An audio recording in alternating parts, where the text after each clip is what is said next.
Récemment, c'est monté un projet de monter un institut de photonique dans le Grand Est. Donc, je m'appelle Christophe Couteau, donc je suis enseignant-chercheur à l'UTT, un physicien. Je suis directeur du laboratoire de lumière, nanomatériaux, nanotechnologie. Donc l'idée, c'est de mettre en réseau les acteurs de la photonique, qui est une application de l'optique, pour justement différentes applications, de mettre en réseau donc des acteurs académiques et industriels autour de la formation, de la recherche et de la valorisation du transfert de technologie sur la photonique en région Grand Est.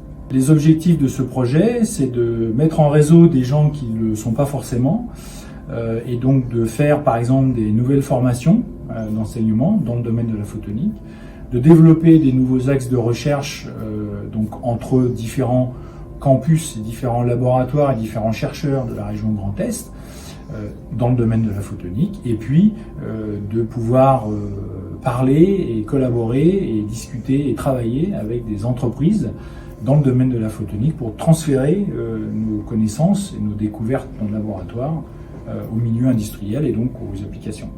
On est confronté à la photonique dans la vie de tous les jours, peut-être sans le savoir.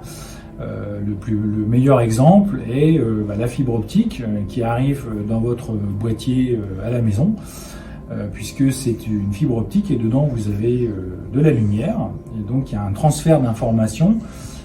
Donc tout ce qu'on va regarder, tout l'internet, tout le Netflix et autres applications, ça va être via la lumière qui va se propager dans les fibres optiques, être transformée en signal électrique et ensuite qu'on peut regarder sur notre ordinateur. Donc ça, c'est le premier exemple. Et puis après, il y a d'autres exemples, sans le savoir aussi, dans le domaine médical, dans le domaine de la santé, où on va avoir des capteurs qui sont à base d'optique. Et on va faire aussi de l'imagerie, par exemple, avec des fibres optiques, on peut imager l'intérieur du corps humain pour détecter différentes maladies ou autres problèmes de santé.